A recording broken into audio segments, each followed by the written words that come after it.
오늘 말씀 제목은 여호와로 인하여 기뻐하는 것이 너희의 힘이니라 합니다.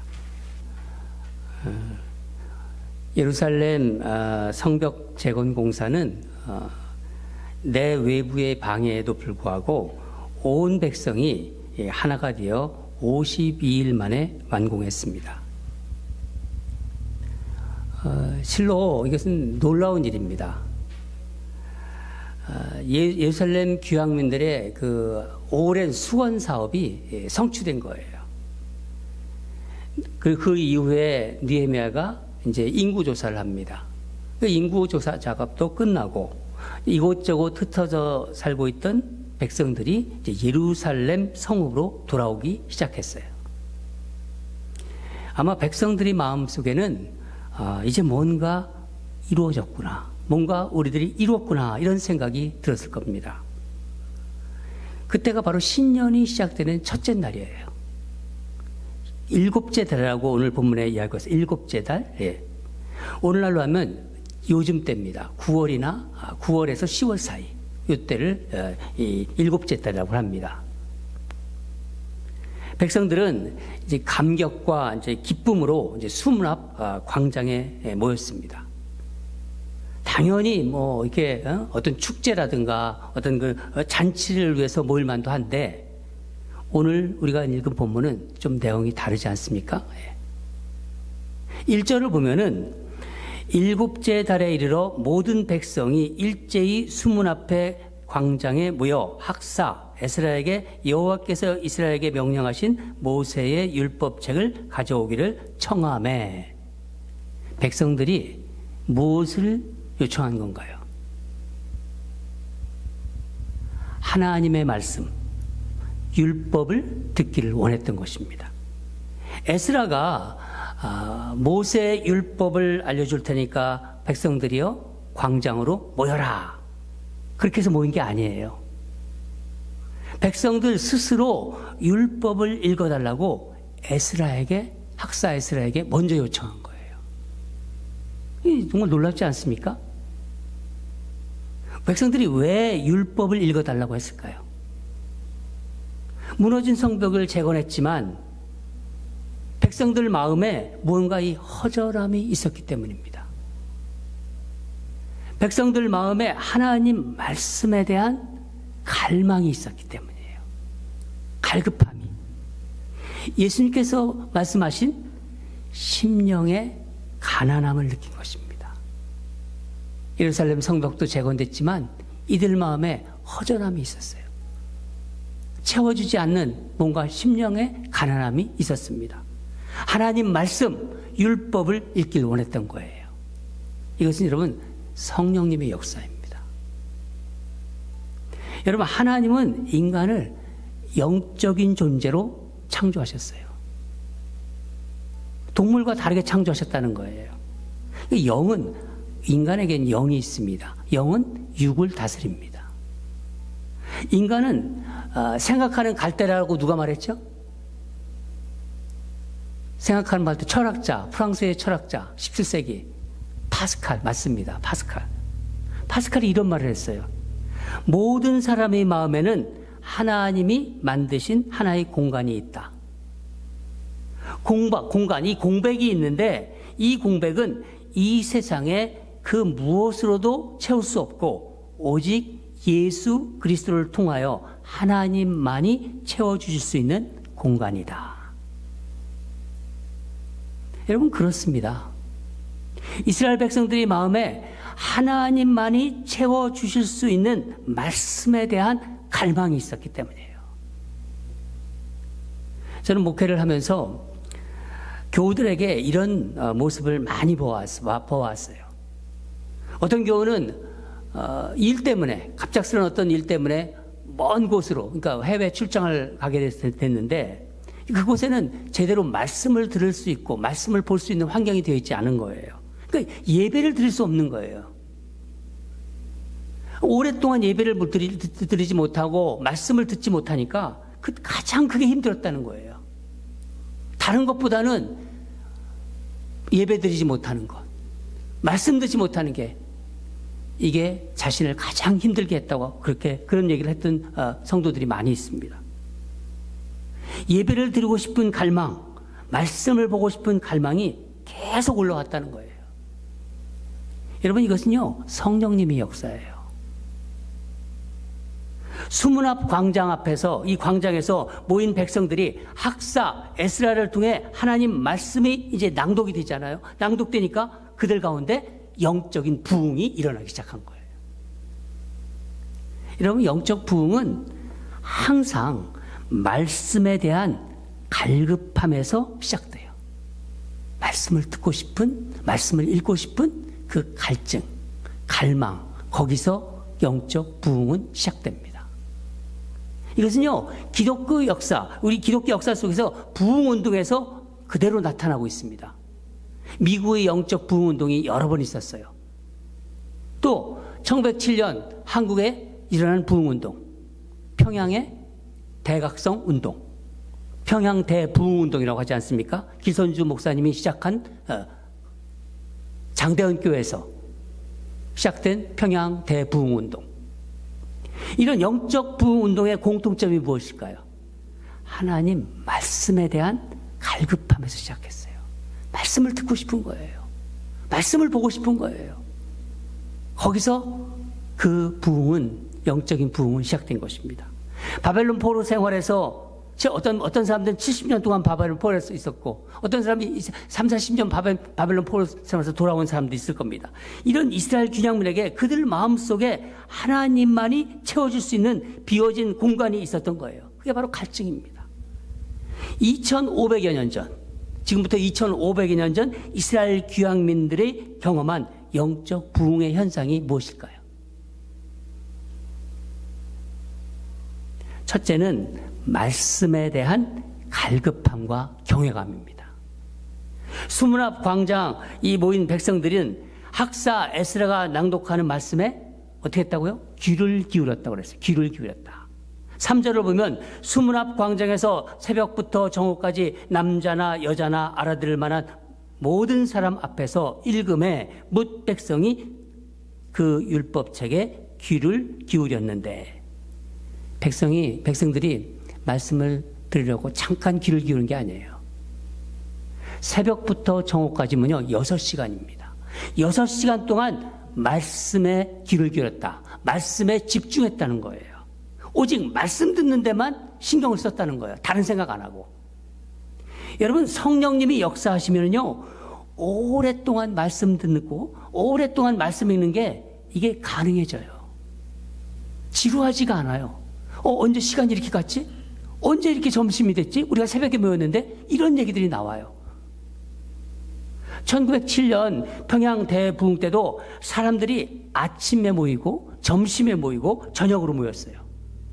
말씀 읽고 말씀 듣고 집회하고 열흘 동안 계속해서 말씀을 듣고 기도하고 회개했습니다. 성령님께서 듣는 귀를 주신 거예요. 들을 수 있는 귀. 예수님께서 말씀하셨죠. 귀 있는 자는 들을지어다. 아무나 듣는 게 아니에요, 말씀이. 아무나 말씀이 들리는 게 아닙니다.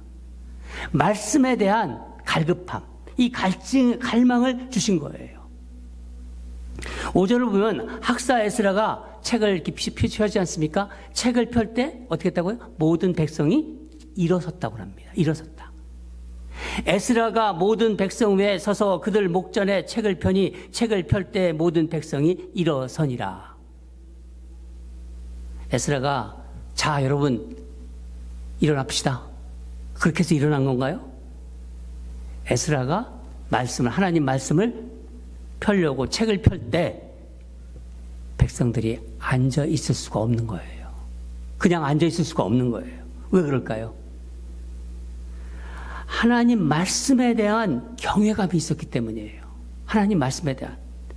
여러분, 하나님 말씀을 권위로서 바라보는 것입니다. 여러분, 우리도 조금 전에 우리가 어떻게 했죠?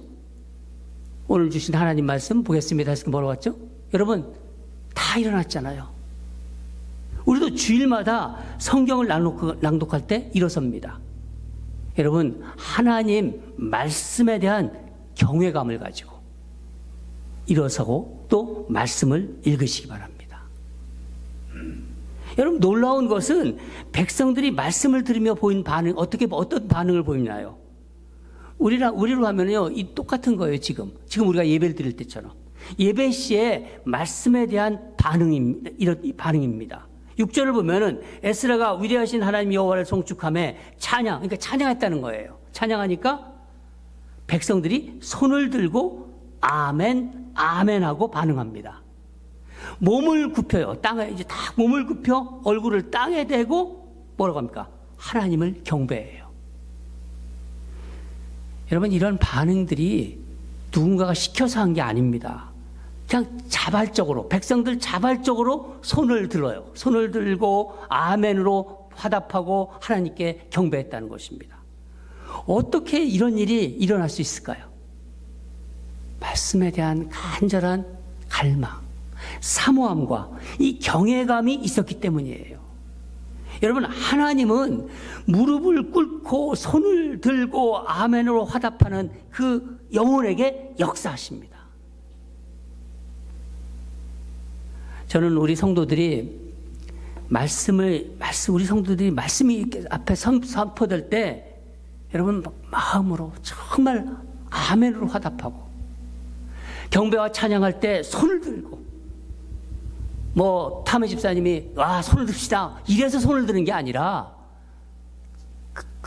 정말 하나님 말씀, 하나님께 찬양하고 싶은 마음이 올라와서 손을 들고 손을 안 들 수가 없는 상황이 되어서 그런 찬양하는 열망이 있기를 바랍니다. 여러분, 그런 영혼에게 하나님의 말씀이 들려요. 하나님은 말씀을 사모하며 말씀의 권위를 존중하는 성도를 어떻게 하신다고요?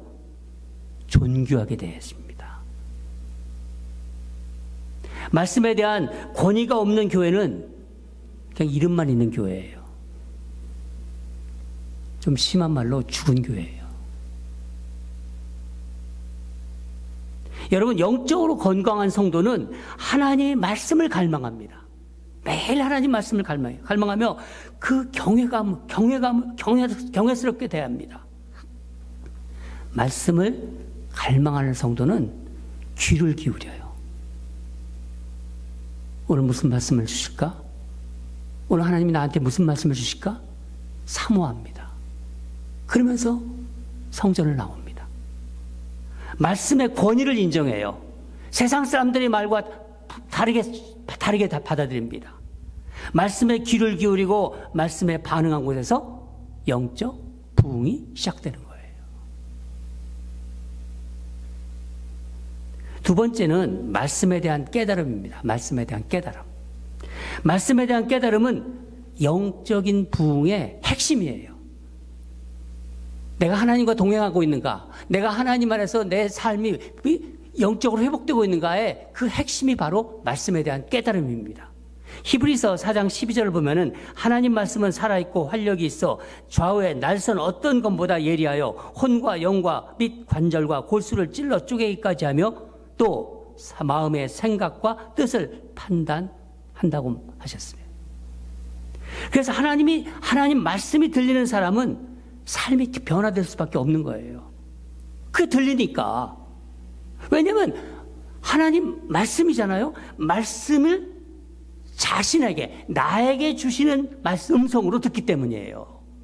이 말씀은 우리 남편이 들어야 돼. 이 말씀은 저 사람이 생각나. 이게 아니에요. 이 말씀 나에게 주시는 거구나. 그렇게 들려요.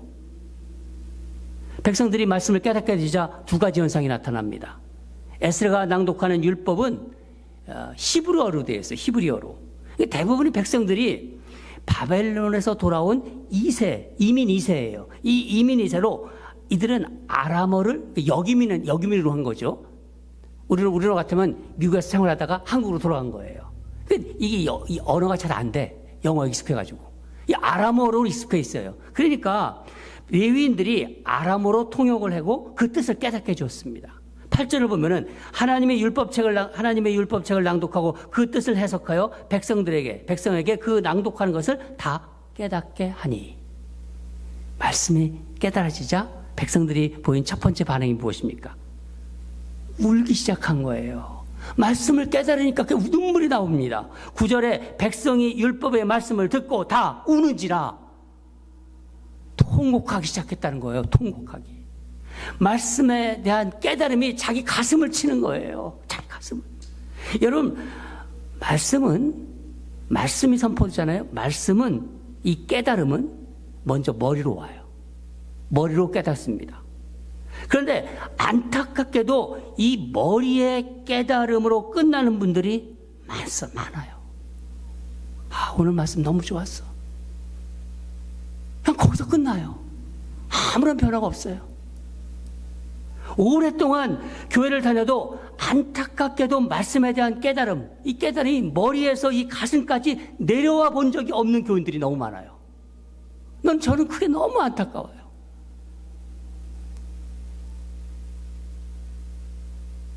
말씀 앞에서 울어보신 적 있으세요? 말씀 붙잡고 엉엉 울어보신 적 있으십니까? 머리로만 깨달은 교인은 많은 교회 분위기, 머리로만 깨달은 그런 교인들이 많은 교회 분위기가 어떻습니까? 한 번도 이 가슴을 붙잡고 회개해 본 적이 없기 때문에 냉랭해요, 교회 분위기가. 항상. 안타깝게도 예수를 믿으면서 한 번도 영적인 부흥을 경험하지 못한 거예요. 마치 이거는요, 이 바리새인들이 자신을 돌아보지 못했거든요. 예수님이 앞에 계시는도 예수님을 몰라봐요. 다 돌아보지 못한 이 바리새인들이 자신들 돌아보지 못하고 누가 저 사람이 잘못했구나. 누가 항상 늘 판단하고 지적하는 데 익숙했던 사람들이 바리새인들이에요. 판단하고 지적하고. 교회 내에서도 항상 말씀을 머리로만 깨닫는 사람들의 특징입니다, 이게.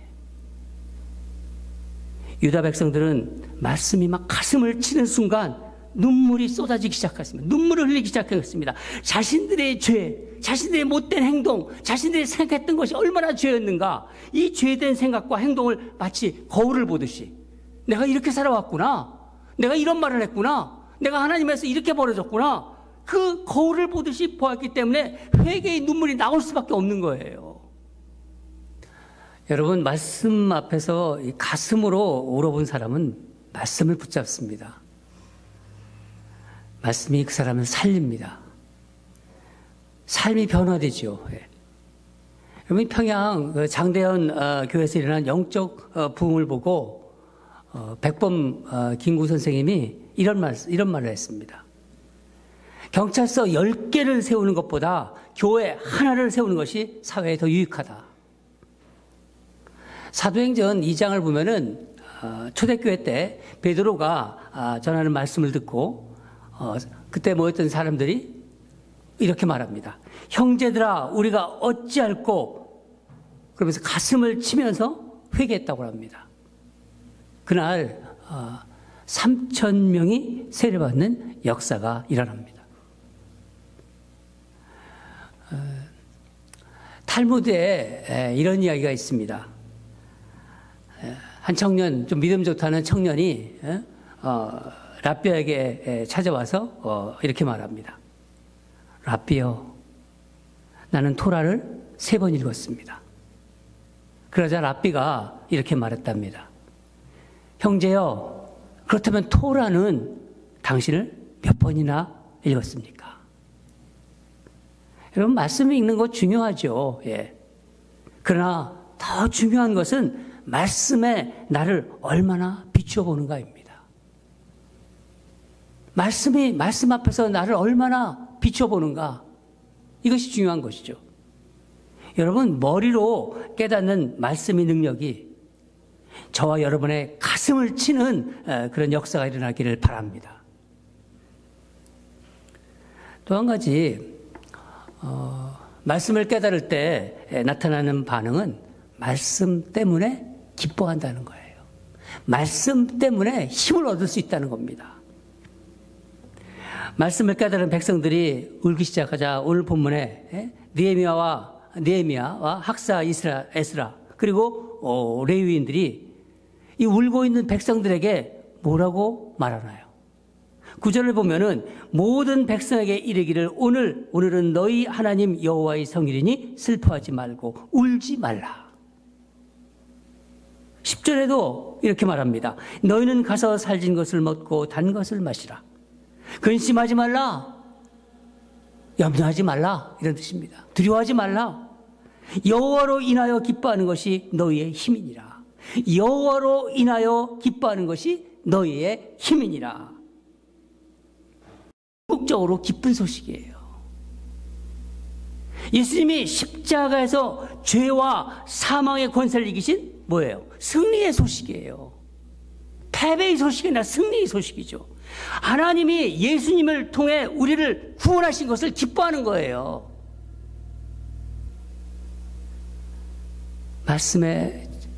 말씀이 내 앞에 오면은 나의 죄된 모습을 보면서 눈물이 나죠. 내가 왜 이렇게 살았나? 그런 어떤 막 그 회개가 들죠. 눈물을 흘리지만 복음은 눈물 속에만 머물러 있지 않습니다. 여러분, 그리스도인은 죄를 보며 회개의 눈물을 흘리다가도 다윗이 어떻게 했습니까? 다윗이 툭툭 털고 다시 툭툭 털고 일어납니다. 그런 사람들입니다. 눈물이 변해 기쁨을 고백하는 사람들이에요. 십자가 앞에서 엉엉 울다가 십자가 앞에서 하나님 하면서 울다가 나를 살리신 주님께 감사하며 기뻐하는 사람입니다. 우리가 찬양할 때 오늘 찬양이 너무 좋았습니다. 그 기쁨이 막 올라오더라고요. 예수를 믿는 사람들은요 이런 거예요. 울다가 웃다 어떻게 돼요? 끝내는 울어요? 끝내는 기뻐하는 사람이에요. 뭐 울다 우는 무슨 어디서 털난다 뭐 그런 얘기 하지만은 하여간 울다 웃다가 끝내는 기뻐하는 사람들입니다. 저는 우리가 말씀을 읽고 들을 때 말씀의 깨달음의 역사가 일어나길 바랍니다. 특별히 이 야키마 지역에 말씀이 정말 깨달아지는 영적 부흥의 역사가 있기를 기도합니다. 말씀이 가슴으로 깨닫는 역사가 일어나는 거예요. 여러분, 말씀이 내 가슴에 임하면은요, 말씀이 여러분이 가슴에 임하면 찔림으로 와요. 찔림으로. 그러나 그 마음은 어떻습니까? 마음은 밝아지고 소망이 생겨요. 소망이. 하늘에서 부어주시는 기쁨을 경험하기 때문입니다. 그건요, 세상이 주시는 기쁨이 아니에요. 하늘에서 주시는 기쁨을 경험하기 때문입니다. 예루살렘 성벽 재건 공사는 단순한 성벽 재건 공사가 아니라 희망의 성벽을 쌓는 것이라고 말씀드렸습니다. 희망의 성벽을 쌓는 것이다. 그것은 어떻게 연결됩니까? 그것은 말씀의 부흥으로 연결되었어요. 이어졌습니다. 최근에 저한테 어느 성도님이 이런 이야기를 했습니다. 목사님, 말씀을 들으면 기운이 납니다. 그랬어요. 저는 여러분들이 하는 얘기를 그렇게 항상 귀담아 들어요. 소망이 생겨요. 그랬어요. 참 중요한 말씀을 하셨어요. 목사님, 저는 요즘 말씀을 들으면서 기운이 납니다. 소망이 생깁니다. 그래요. 말씀은 우리에게 힘을 줍니다. 여호와로 인하여 기뻐하는 것이 너희의 힘이니라. 저는 오늘 말씀을 준비하면서 옛날에 공부했던 웨스트민스터 소요리문답 1번이 생각이 났어요. 언제 기회가 있으면 한번 우리는 소요리문답 공부를 좀 해보고 싶은데, 이 소요리문답은 웨스트민스터 소요리문답은 청교도 정신의 바탕을 들여서 장로교에서 채택한 요리문답입니다. 그 1번이 뭐라고 되어 있냐면은 사람이 제일 되는 목적이 무엇인가 이렇게 물어봐요. 사람이 제일 되는 목적이 무엇인가? 사람이 제일 되는 목적은 하나님을 영원롭게 하는 것과 영원토록 그를 즐거워하는 것이다. 그게 청교도 정신의 바탕을 둔 장로교에서 채택한 웨스트민스터 소요리문답 1번에 대한 질문과 답이에요. 하나님을 영원롭게 하는 것과 영원토록 그를 즐거워하는 것이다. 저는 미국 땅에 다시 이런 정신이 깃들길 원합니다. 사랑하는 여러분, 우리는 영원히 하나님을 즐거워하는 사람이에요. 그렇죠? 말씀 때문에 울 수 있는 사람들이에요. 말씀 때문에 운다는 것이 얼마나 행복합니까? 그러나 말씀 때문에, 그리고 말씀 때문에 기뻐하는 사람들입니다. 말씀 때문에 세상을 두려워하지 않는 사람들이에요. 말씀이 나를 지켜주고 있고, 말씀 때문에 두려워하지 않습니다. 말씀 때문에 눈물 흘리고, 말씀 때문에 기뻐합니다. 다른 데서 힘을 찾지 않습니다. 다른 데서 힘을 찾으려고 왔습니다. 세상 것으로 힘을 찾으려지 않습니다. 여호와로 인하여 기뻐하며 힘을 얻는 저와 여러분이 되시기를 바랍니다. 다 같이 기도하겠습니다. 하나님 아버지, 오늘 유다 백성들이 수문앞 광장에서 모여 그 말씀에 대한 갈증과 갈망으로 하나님 앞에 나가